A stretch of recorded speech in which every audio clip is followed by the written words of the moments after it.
Um, Chotima Chaturawong is Associate Professor in the Faculty of Architecture at Silpakorn University. She has very formidable credentials, having studied at Silpakorn University, Chulalongkorn University, and Cornell University.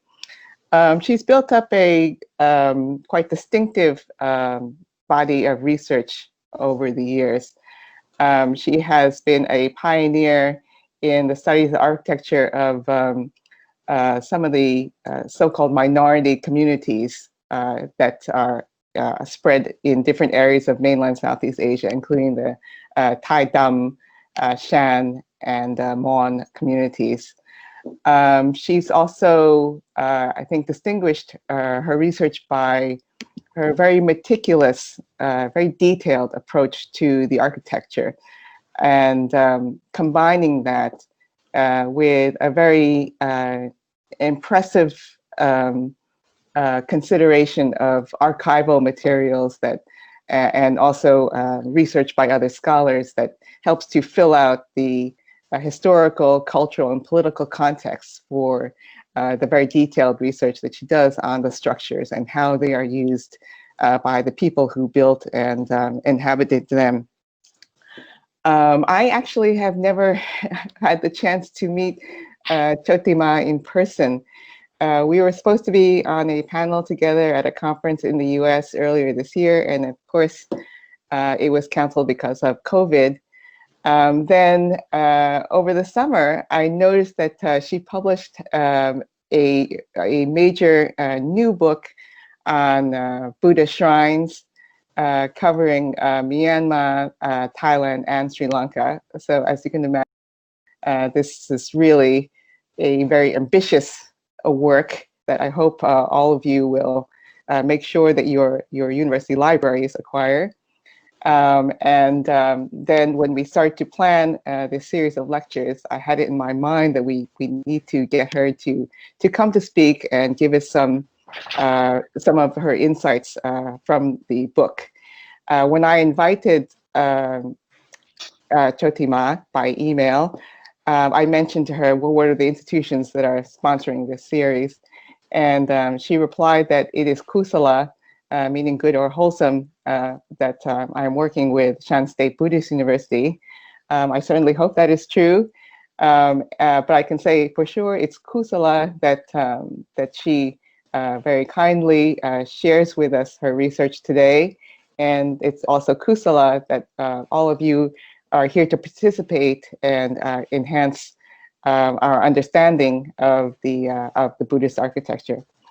So we will have Chotima's presentation, and then following that, a Q&A that you can all join in. Chotima, do you want to get started, please? Yeah. Thank you very much, Dr. Angela.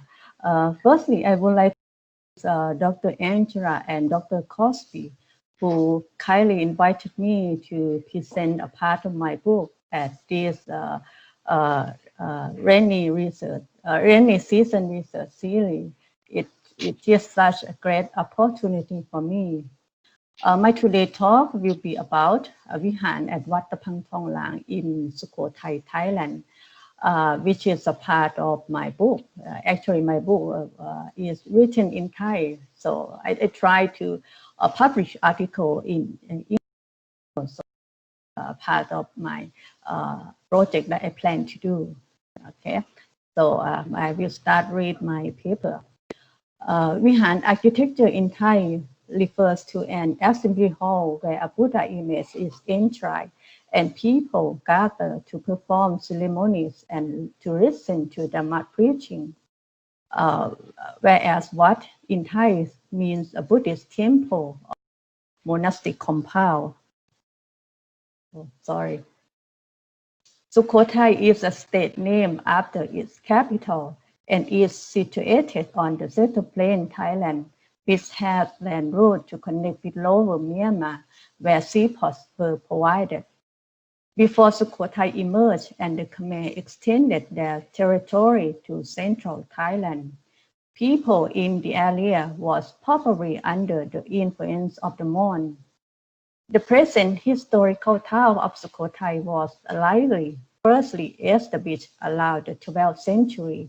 Silpakorn dynasty was founded in 1240s.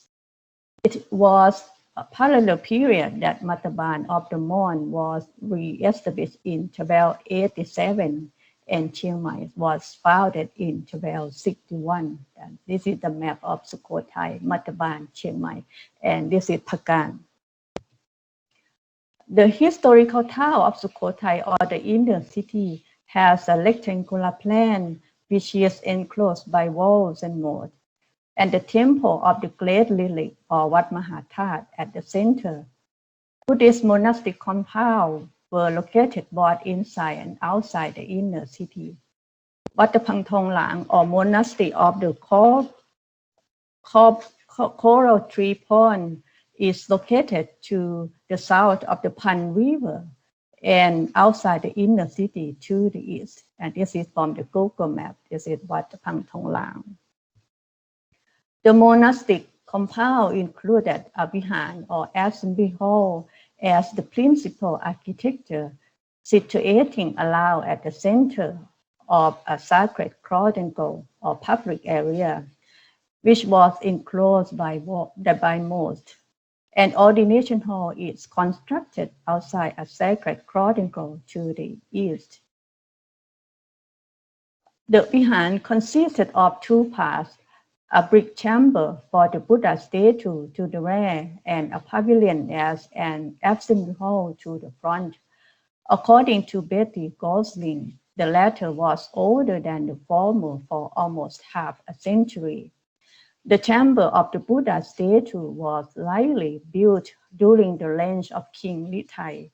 The former probably represents a private chamber of the Buddha or Kandakudidai or Payasao in Burmese, which is separated from a gathering place of lay people to the front.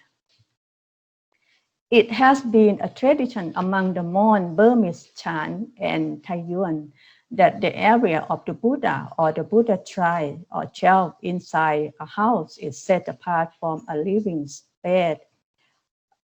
Side of a house often was a cantilevered structure with its own roof jutting out from the house. Probably because the Thai of Sukhothai share the custom with the Mon, Burmese, and Taiyuan of northern Thailand of separating a place for a Buddha image from that of lay people in a house and in religious architecture.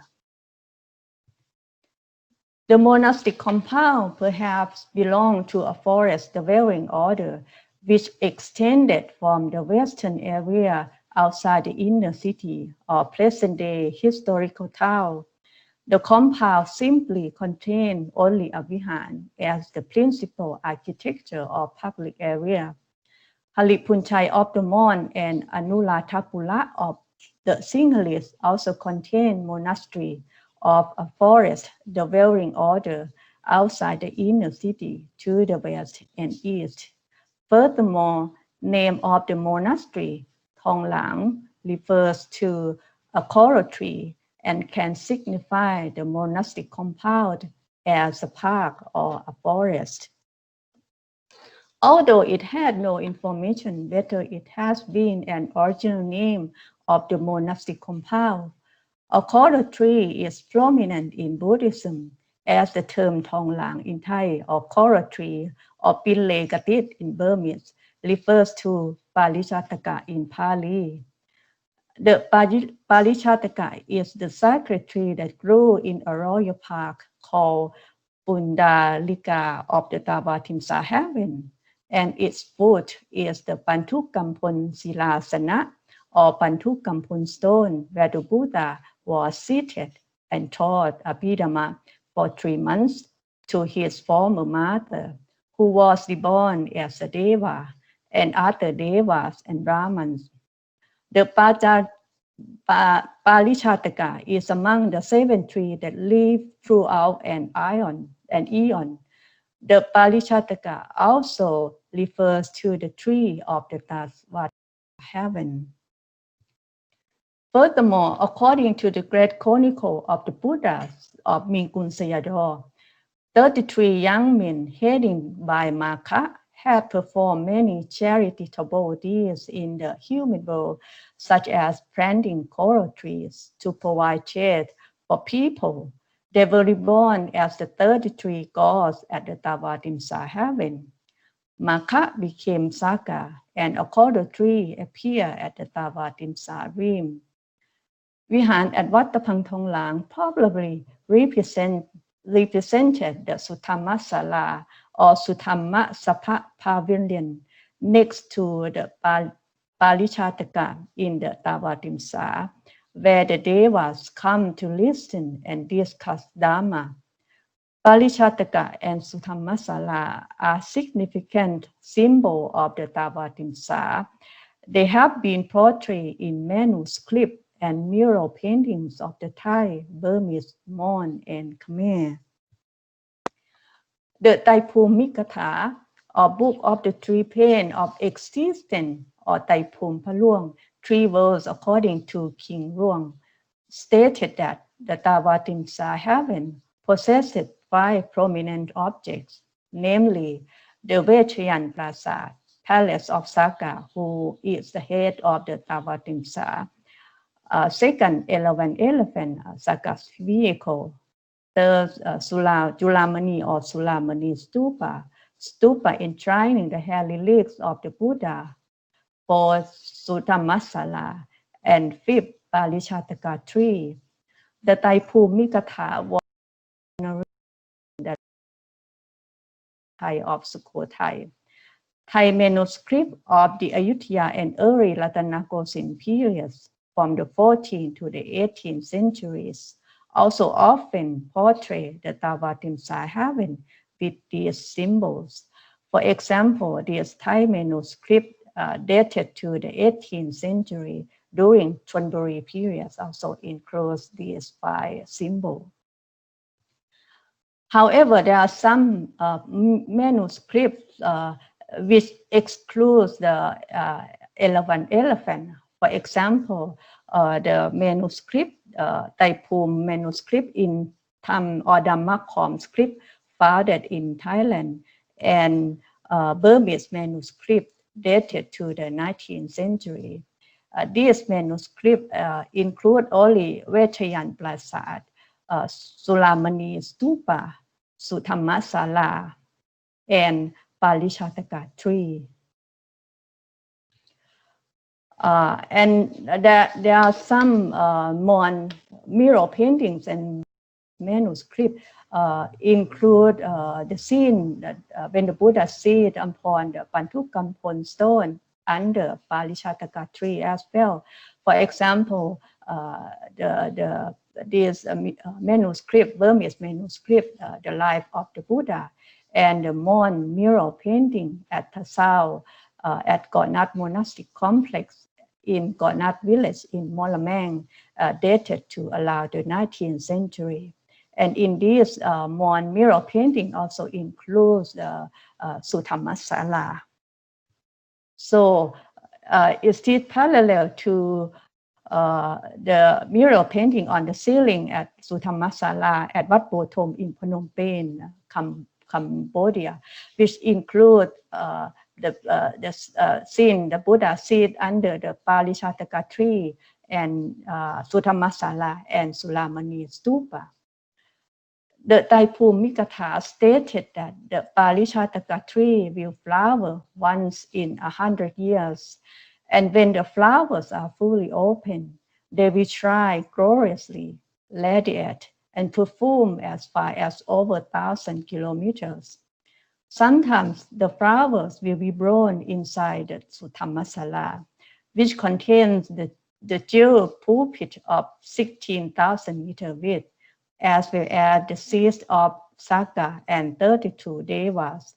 It is a place where Devas assemble to listen to Dhamma preaching, delivered by a Brahman named Sunangkuman from Brahma Loka, or by Saka or Dindra or other Devas. As the Wihan architecture at Wat Traphang Thong likely symbolized the Suthamma Sala in the Tavatimsa heaven, is it possible that seated Buddha statue inside the brick chamber signify the episode when the Buddha preaching Abhidhamma to his former mother and Devas? The Burmese and Sinhalese also portray this episode in their art and architecture. The Burmese of Pagan and the Sinhalese of Kampola had a multi-story Buddha shrine where the upper shrine represented the Tavatimsa rim and the episode when the Buddha delivered Abhidhamma teaching. For instance, the Kyaw Vihara in Kampola. A Wihan or an image shrine at the Kyaw monastic complex has two stories made with stone.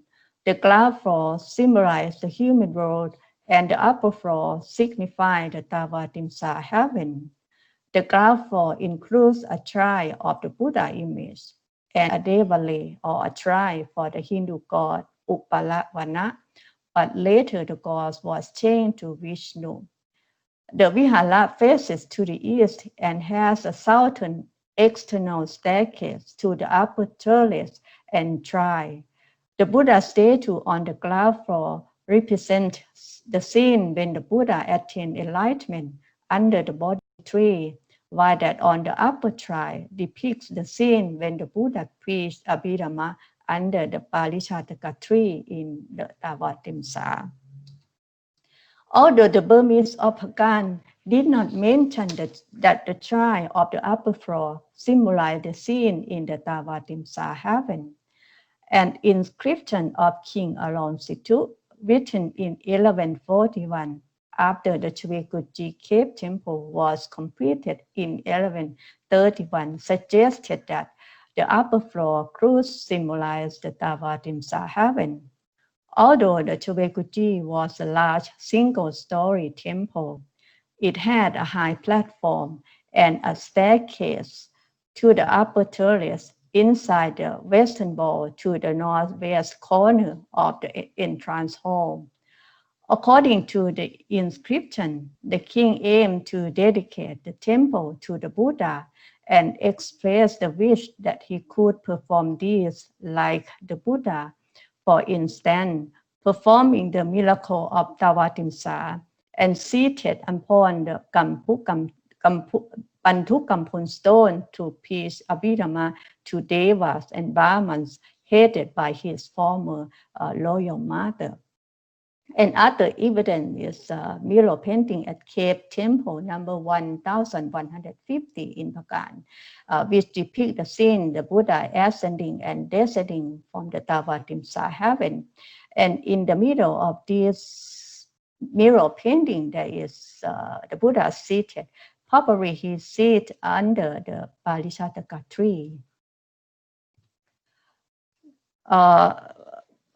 In Thailand, we also find a scene of preaching Abhidhamma in the Tavatimsa at the manuscript during Thonburi period in 18th century.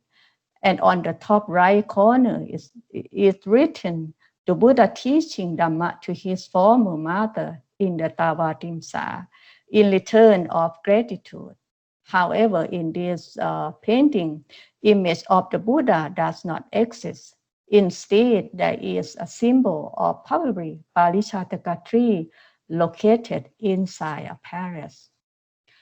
Dhamma teaching taken from the Abhidhamma was perhaps introduced to Malay people in Sukhothai after Prince Lithai composed the Taipomikatha when he was the heir apparent in Sri Sachanarai.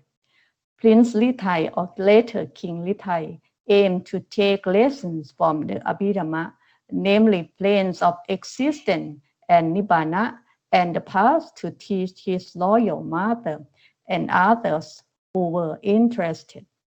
The three words of the Taipomikatha is parallel to planes of existence in the Abhidhamma Sanghaha of Venerable Anuruddha, which was one among two holy books on Abhidhamma from which the book were taken some portions of the book, namely Atthakatha Dika Abhidhamma Avatar.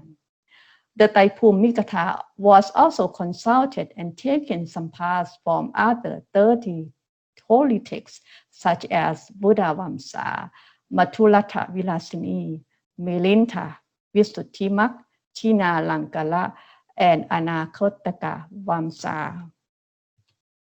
Sukhothai also had an inscription of Abhidhamma dated around 1358 to 1457. It was written with Khmer Sukhothai script in Pali language on a chalk stone. The inscription comprised texts from two books of Abhidhamma Pitaka, the first Dhamma Sankhani and the seventh Patthana. Texts from Patthana were written within the inner frame and surrounded by those of Dhamma Sankhani as outer frames.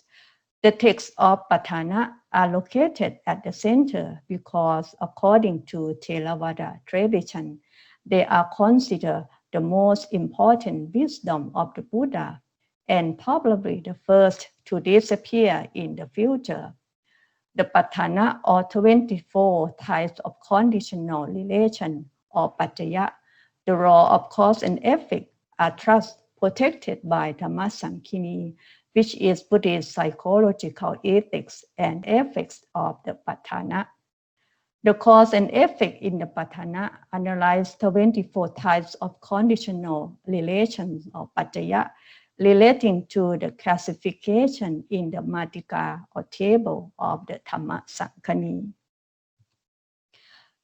A temple for the Buddha statue was also adorned with stucco relief of scenes from the Buddha's life inside a niche at the center of the exterior walls. Previous studies usually suggested that the Buddha inside the chamber represents the scene of attaining enlightenment, and the reliefs depict the three episodes, namely descending from the Tavatimsa heaven on the south face, performing the twin miracle at Savatthi, or preaching and subduing the plight of his father and relatives at Kapilavatthu on the west face, and taming the Nalakili elephant on the north face. However, this study proposed the Buddha inside the chamber and the relief on the west face, portraying the episode of preaching Abhidhamma in the Tavatimsa and of performing the miracle of Ratanajungkom or jewel work respectively. So I totally agree with previous study that on the south and north face, they were depict the scene descending from the Tavatimsa heaven and taming the Nalakili elephant in Rajakaha respectively. However, I have a different view for the west face. The stucco relief of the west face portrays the Buddha walking in the air above a tree while surrounded by human figures, wearing crowns like kings and putting hands together in front of their chairs as a gesture of respect. They may be devas or brahmins, as the heads are encircled with a papa mandala or circle of light around the heads of a holy person. Above the Buddha are figures of devas who are scattering flowers. The relief probably represented the Buddha performing the miracle of Ratanajungkom or jewel walk in front of the crowd of devas, brahmins, and Saya relatives. After performing the twin miracle during his first visit to his father and relatives in Kapilavatthu. At this event, the Buddha had light radiating from his body, and he demonstrated his supernatural power by creating a jewel walkway in the sky. All Deva and Brahmins are very delighted and assemble to pay respect to the Buddha. Some scatter flowers such as Mantalava, lotus, and Parichataka upon the jewel walkway. The Matthulata Vilasini, or commentary of Buddha Vamsa, stated that while walking on the Jiva walkway, the Buddha was 18 cubits high, gorgeous, and radiant, parallel to a golden mountain. The full moon in the autumn, and Palichataka in full blossom with 100 years height. The Matthulata Vilasini also claimed that after performing the miracle of the Ratana Chungkom, the Buddha preached the Buddha Vamsa at the Nikrotala Vihara. Regarding to this proposal, the principal seated Buddha statue and the stucco relief on the three faces symbolize the Buddha providing Dhamma teaching to his former master, Devas and Brahmins on the east face, to his father, relatives, Brahmins and Devas on the west face, to humans, Deva and Brahmins on the south face, and to an animal or elephant on the north face. Starting from the principal seated Buddha statue and moving to the event in the clockwise direction, the sequence of episodes is related to the three important full moon days and the order of the lunar months of the Sinhalese, Mon, and Burmese. The first lunar months of the Sinhalese, Mon, and Burmese fall in the same period between March to April, in which their New Year festival called Dinjan in Burmese and Songkran Thai are held. Each phase, ascending to the Tavatimsa, indicates the beginning of the Buddhist Lent in the fourth lunar month, June to July, of the Sinhalese, Mon, and Burmese. It is Asala Puja Day of the Sinhalese, the full moon day of Vaso of the Burmese and Mon, and Asalaha Puja Day of the Thai, which was started in 1958. It likely indicates the rainy season. South face, descending from the Tavatimsa heaven, marks the end of the Buddhist Lent in the seventh lunar month in September to October of the Sinhalese, Mon, and Burmese. It is Web Puja Day of the Sinhalese and the full moon day of the Dinjwat or Abhidhamma Day or Tavatimsa festival of the Mon and Burmese. It occurred at the end of the rain and probably signified the cool season. West face, visiting Gabilawatu and performing the Jewel Walk signified the 12 lunar month in February to March of the Sinhalese, Mon, and Burmese. It is Madin Puja Day of the Sinhalese and the full moon day of the Bao of the Burmese and Mon, on which the Chaturawong stupa is celebrated. It is Maka Puja Day of the Thai, which was instituted by King Rama IV in mid-19th century. It was start of spring in India, and all of these three full moon day national holiday of people in Myanmar and Sri Lanka, whereas in Thailand, Thai people exclude the end of Buddhist Lent as a national holiday. The stucco reliefs at Wihan at Wat Traphang Thong has strong Sinhalese inspiration, such as thread, ornaments, and papa mandala, or a circle of light of Deva, as well as Sililapapa frame of light around the Buddha. This is Sililapapa and this is Papa Mandala. Furthermore, arrangement of the text of Abhidhamma inscription Sukhothai corresponds to text grouping of the 189 Bilangkot Dagaba Kyaw Asana inscription in Polonaluwa, Sri Lanka. Other cultural linkage with Myanmar is the decoration of the figure of Aginara, a mythical half-bird and half-man creature, each at the two ends of the corbel arch above the northern niche, which depict the scene taming the Narakili elephant. A figure of Kinala was also decorated at two ends of the stucco arch of a stupa at Wat Traphang, another temple of Sukhothai. However, in these, they depict both a figure of a Kinala is a male and Kinale female. And this stucco dated to the 14th century. However, only figures of Kinala adorn the eastern niche of a small stupa to the east of the main lotus stupa at the temple of Great Lilik or Wat Mahathat at Sukhothai. This small stupa includes arch of Kinala and Makala. Figures of Kinara adorn the ends of an arch was typical of the Burmese arts of Pagan. Moreover, they often appear in mural paintings inside cave temples. For example, mural painting of Kinara above the Buddha's shoulder inside cave temple number 480 in Pagan. And another one is mural painting on the back wall of the Buddha shrine, Lokatekpan. And figure of Kinala appear at the two ends of the arch above the Buddha's shoulder.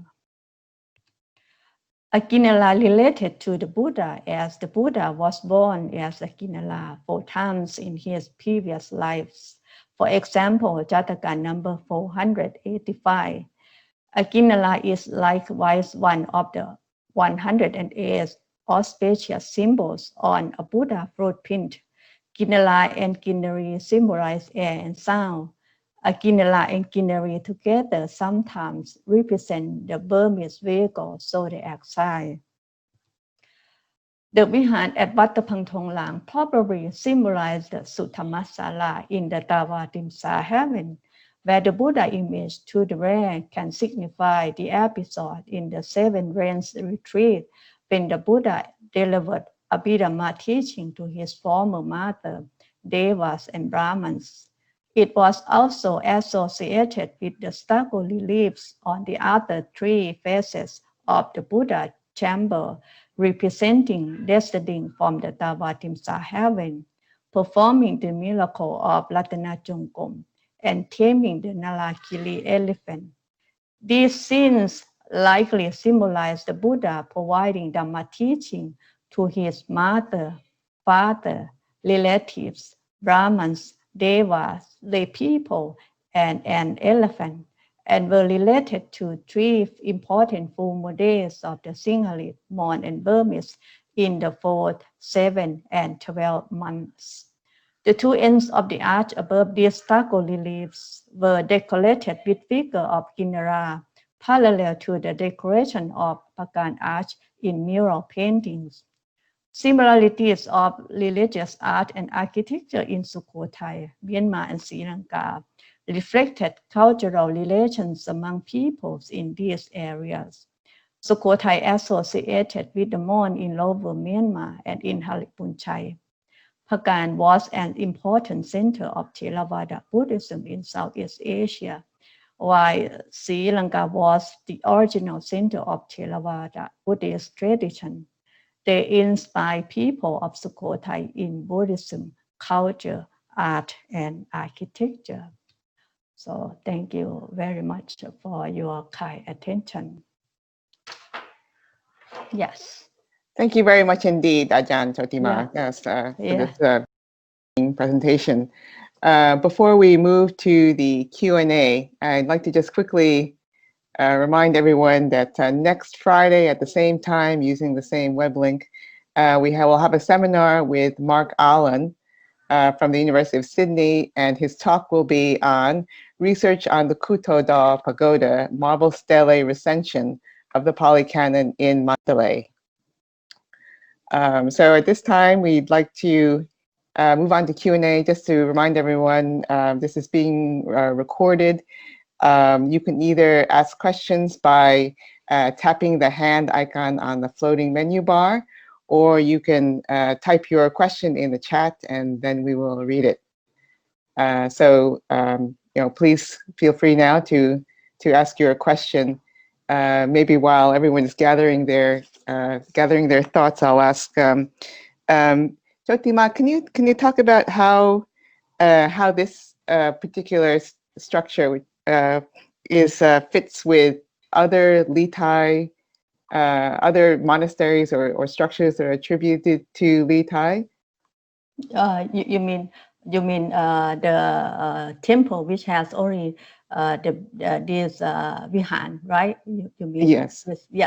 Yes. In Sukhothai, we have about four temples which have a similar layout with at the public area contain only the Wihan, which is like a place to practice ceremony and listen to Dhamma teaching.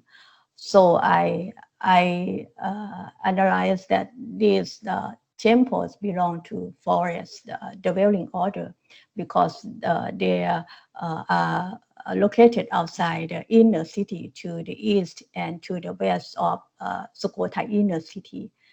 Yes, so because normally Buddhist temple in Sukhothai, they usually contain stupa as well, but this kind of monastery, they don't have stupa, they have only vihan. So I guess that it is forest dwelling order. Yes. Oh gosh, I didn't know that they did not have stupa. It seems really Yeah, they don't have distinctive. stupa. Yeah, they don't have stupa. Yes. Right. Okay. There is a question from Kate in the chat. Do we see the presence of Abhidhamma reduced in Thai art in the modern period, 19th century to 1950s especially, as the Reform Buddhism emphasized Abhidhamma less, or is it consistently visible? Actually, I don't know exactly during the 19th century because actually I used to study Abhidhamma for some time. I found Abhidhamma before I do this research. I didn't know that Abhidhamma found in since the Sukhothai period, and from this research it's strong evidence that it found since King Litai composed the Taipumikatha. And in Ayutthaya, probably there has also, but during the 19th century, it should be, but one time the Thai also invited monk from Myanmar. His name is Venerable Chotika to teach Abhidhamma class in Bangkok at Wat Mahathat next to my university, and now it become like a college of Abhidhamma. Yes, and it's quite popular, and the student from this college also go to teach in other monastery as well. Yes. Are there other examples of this kind of where books of the Abhidhamma are inscribed in full at Sukhothai? What? Pardon me. What do you mean? Are there other examples of books of Abhidhamma being inscribed at Sukhothai? No, only we found only at the Taipumikatha. Actually, at the Taipumikatha, at the introduction, it say only that King Litai tried to introduce Abhidhamma to people. That's it. And if you look carefully, we will say that the Taipumikatha is parallel to, as I say, it's like Abhidhamma Abhidhamma Matha Sankaha of Venerable Anuruddha. Yes. Okay. Not Thank you. because Abhidhamma is very difficult for normal people to understand. So I guess the king tried to introduce something that's very easy, like a plane of existence and nibbana, to teach people, because if to teach about Jitasic or something, it's too difficult to understand. I think. Yes. Right. Okay.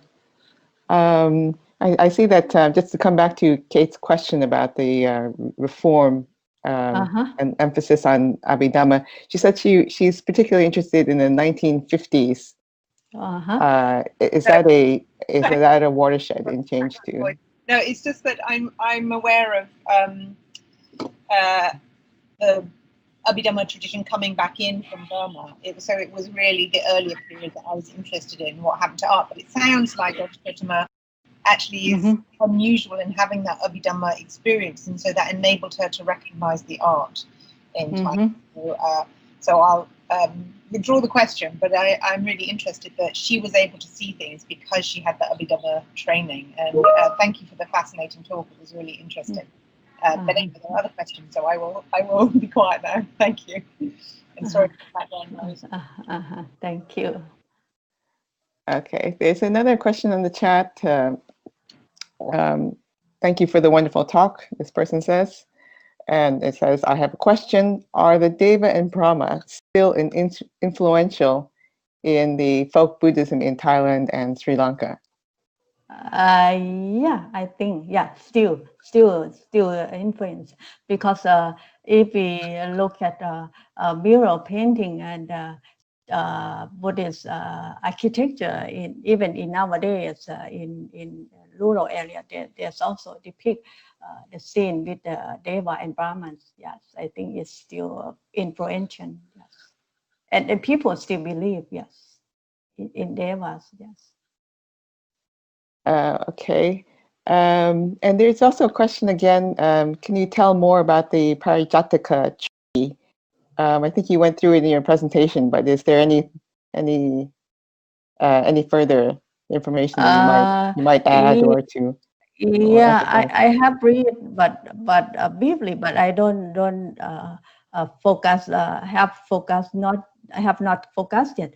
I read briefly from Thai books. It's talk Thai from the internet. It talk about Parishataka tree, and when some people attain Arahanta or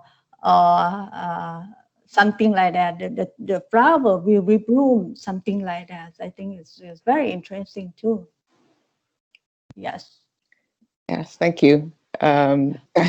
Another question on the chat from Isara is, I was wondering if there's any connection between Wat Mahathat in Sukhothai and the one in Bangkok. The one in Bangkok, Wat Mahathat in Sukhothai has a stupa with enshrined the relics of the Buddha. It's called Wat Mahathat, or Temple of the Great Relic, and it is located at the center of the inner city. And this temple excludes the living place of monks. So monk didn't live here.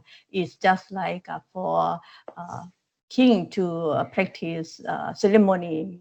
That's it. But at Wat Mahathat in Bangkok, it's not located at the center of the inner city. But it has a relic of the Buddha as well, but it's not stupa, but it enshrined in a building which is called Mondok. Yes. And Wat Mahathat in Bangkok also have the dwelling place of monks, so monks live there too. So it is the different. And actually Wat Mahathat become, I don't know when it start, maybe in Sukhothai. So it become that every town they should have Wat Mahathat located at the center of their city. Yes. Okay, thank you. Okay, next on the chat, we have a question from Alexei. Ajahn Chotima, thank you very much for your important presentation. I have a specific question related to the interpretation of the west-faced relief as representing the Ratana Chankama walkway. Given that the Buddha stands above the tree, is it not possible to identify it as a scene of the miracle of the double and the ascent to the Tavatimsa realm that involved the Buddha standing on the mango tree sprouting from the fruit given by Pasenadi's gardener, Ganda? Is there anything specific in the iconography or overall program that suggests it should be treated as a representation a visit to Kapilavatthu? Yeah, I think this is what I guess, because if we read the text, we will see that when the Buddha performed the twin miracle in Savatthi, no? He performed in front of people who didn't believe in Buddhism and like deity, something like that. So in the previous art, painting or stucco relief, literally they depict like a deity who not Buddhist, something like that. And sometimes they depict the scene, the Buddha, twin Buddha, one Buddha standing, one Buddha sitting, something like that.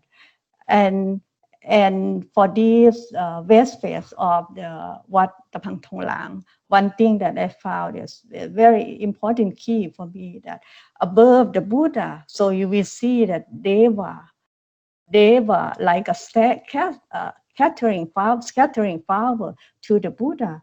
So among the scene, twin miracle or performing miracle to subduing the pride of his relative and father, didn't say that there is Deva scattering flower to the Buddha.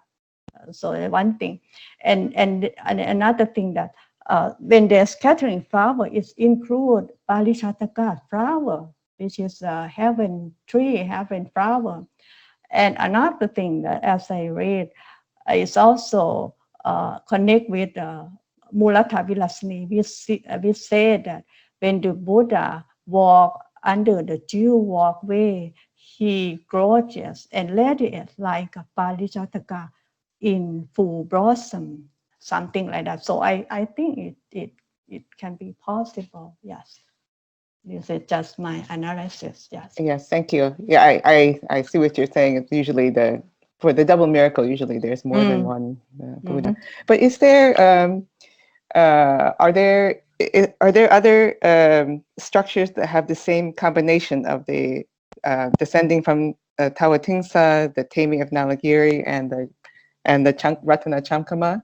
Are there other structures you have seen that have this combination of the scenes as at Wat Traphang? Pardon me. What do you mean? Are there this combination of the three sides showing the descent from Tawatingsa, the taming of Nalagiri, and the Ratana Chankama? Are there other structures that you know of that also have this particular combination of these scenes? No, only found here. Yes. Only found here. Wow. Yeah, only found here. I think only what so far that I know. I think only found here. Yes. And I think also that when I think this Wihan probably was built by King Litai, I guess, and because he also know about the Buddhist texts as well, and then he has consultant like a monk who know the Buddhist texts, so they put together. This is, I think, yes. Right. Okay. I just want to tell everyone that in the meeting chat, I have just added the link for ordering Chotima's book from Silpakorn University. My book is written in Thai, but it's a lot of picture, so you can see picture and photograph. Yes, and plan to translate in English as well. Yeah. Yes, just from your presentation, I have the feeling that whatever illustrations and diagrams and pictures are in the book are fully worth the price of the book itself. So thank you very much. I have another question. This I thought was very interesting about the relation to the full moon, important full moon dates that you assign to the different scenes. Probably due to my ignorance, I was not aware of this kind of chronological linking.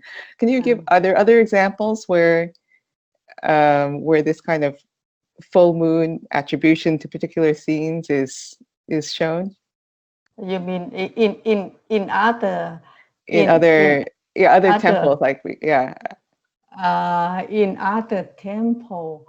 Like, how did you maybe help to walk through your how did you come to assign the calendar to the scenes? I try to find out how it related to each other, because I try to figure out if inside the chamber is the Buddha piece Abhidhamma, and then it's connect well with the south face, because after the Buddha piece Abhidhamma, he came down to the earth. So I try to figure out how it related to other. So, and then I read the textbook about the Sinhalese festival and ceremony as well, because the lunar month of the Sinhalese and Burmese, they're the same. Yeah, they call it the first lunar month of the Sinhalese and the Burmese the same. So I compare this in Burmese, what happened in Sri Lanka, and found out that in Sri Lanka it's said correctly that on this full moon day, when the Buddha performed the Ratana Chongkrom or jewel walkway, it happened in a full moon day on the 12th month. So I come back from 12th month of Sinhalese to the Burmese and more, and found, yeah, they also have that kind of festival as well, but it's not exactly the same festival, but they also have in Myanmar, and it's also their national holiday. So it's quite important. And in the Thai, it's also Makabucha Day. It's also important for Thai people as well. So I guess that it related, yes. Right. Interesting. Yeah, but Makabucha Day in Thailand is just emerged during King Rama IV. So maybe in Sukhothai period, it's another. It's not Makabucha. It was not called Makabucha Day. Right. Right.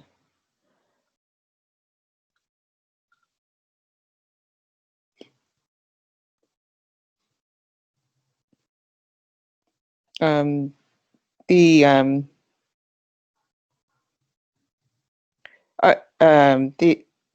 are there other I mean, it just seems it's very interesting. I think this example seems to be so unique in terms of the whole layout and plan.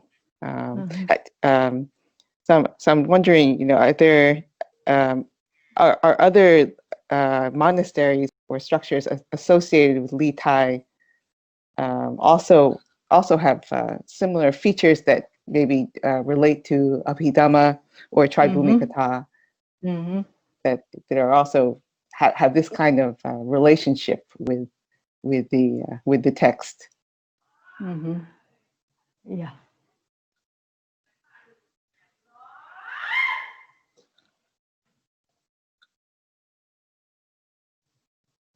Yes.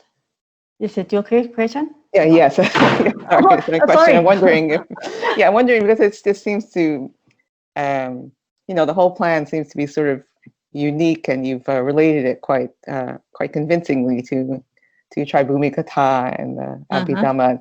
How does this fit within other similarly dated monasteries at Sukhothai? I think I haven't found yet. Yeah, so far now I haven't found yet. Yes, I think Wat Traphang Thong is very unique. Yes. Right. Okay. Thank you. Thank you. On the chat, Kate is sharing an article by B.J. Terviel looking at manuscript illustrations of the Tribhumi. So thank you for that, Kate. We also have a question from Adam. He says, overall, do you find more Burmese or Sinhalese influence regarding the temple, or is it too difficult to say? Yeah.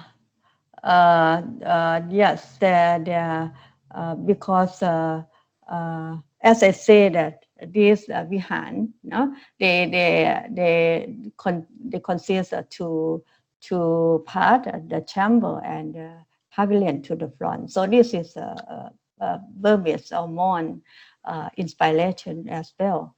Yes, and then this Wihan, which we call Suthamasala, or another word in Burmese is Thammasala. Actually, it symbolizes the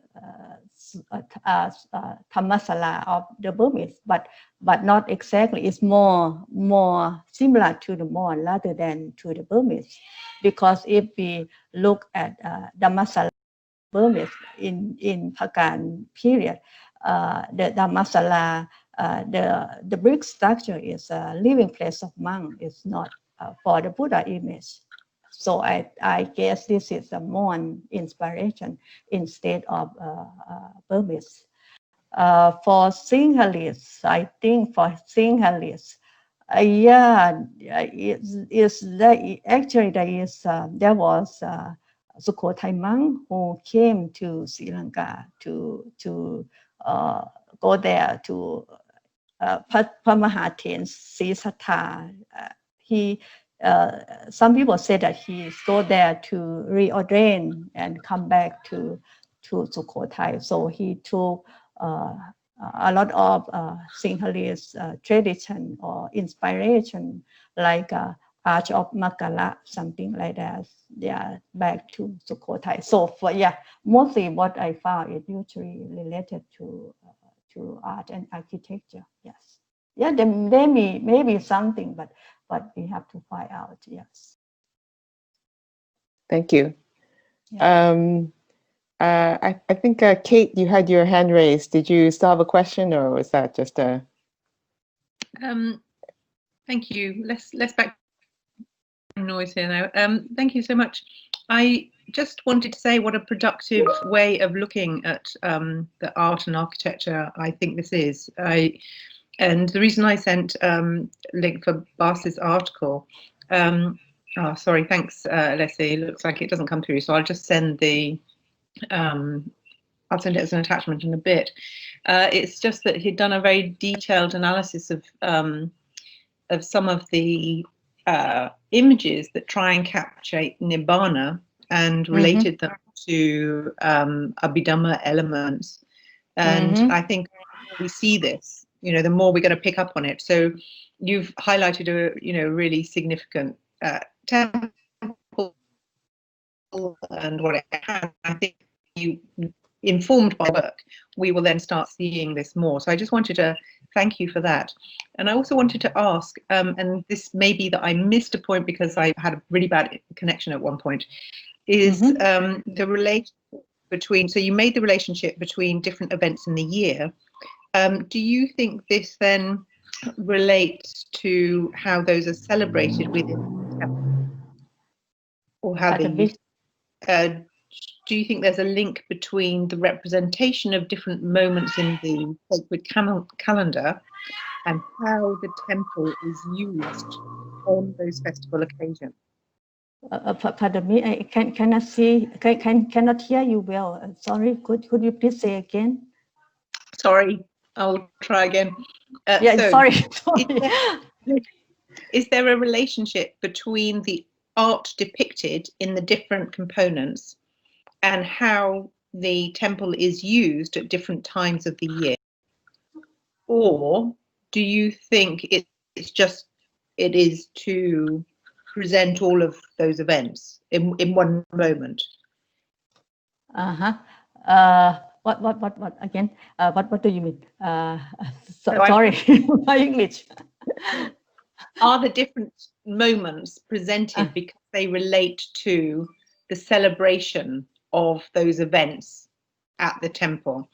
And I suppose I'm thinking here of Susan Huntington's theory that some of the things that are represented as aniconic in early Buddhist art are actually actions of the celebration of those moments. And so if the temple has got different spaces or facades for different festivals so that it relates to the actual activities that people are performing as well? Yeah, maybe yes, maybe maybe it's related to festival that people perform as well. Like I guess descending from Davatimsa heaven, like in Myanmar. I don't know whether I answer your question, no? But in Myanmar, there is a celebration when the Buddha on the end of the Buddhist Lent. People in Myanmar, they will light a candle to welcome the Buddha back from Davatimsa heaven. And I guess it's also in Sukhothai at that time also. I guess because Sukhothai, they have a walking Buddha, which is prominent in Sukhothai art, which not found in other art.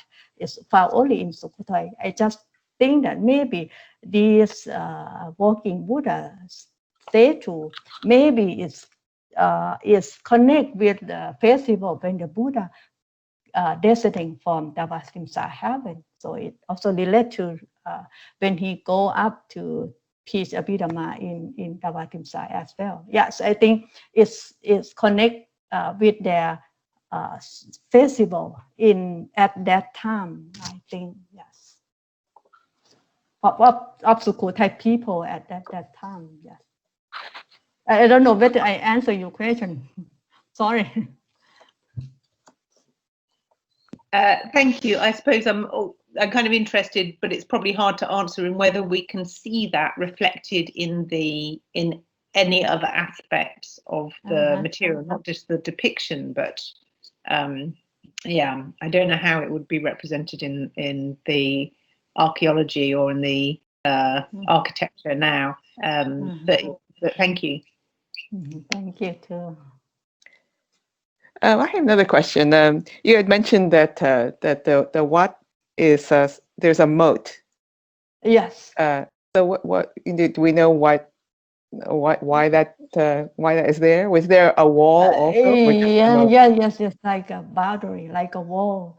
And I guess this is the Khmer inspiration because before Sukhothai establishes used to be under the Khmer before. So there is some Khmer inspiration in Sukhothai art as well. So the moat is coming from I think from Khmer, I guess. Right. Are there other Khmer? Even in Sri Lanka also in the temple named Banpot Wihan, they also have sometimes they have a moat like the boundary, like the wall to enclose the sacred place. Yeah. Right. We found in Sri Lanka as well. Yes. Right. Okay. Kate, do you have another question? You raised something I'd been myself about the water. So I've been wondering two things. One is the linking to a river so that you've got the river boundary for the Sima when you first start to establish the Sima. I don't know, because it's one of the... Yeah, they have the moat allow the ordination hall as well. Yeah. But the other thing I was wondering relates to the work by Julia Shaw and Jan Stargard about the connection between water technology and monasteries. So really fascinating work indicating that water technology is part of the attractiveness of Buddhism and its spread, and that they combine the sort of broader water technology and local knowledge of the terrain. I wondered how much you saw that in your work, this relationship with water. Yeah, so I have to go back and take a look. Yes. Is it your question or just a suggestion? That right? It's my question. Yeah, no, but I just find it very interesting. Okay. Suggestion. Yeah. Technology is wonderful. Yeah. Thank you.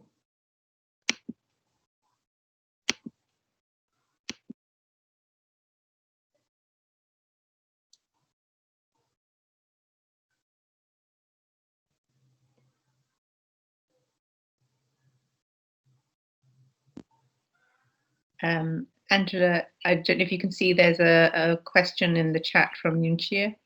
Yes. The question is the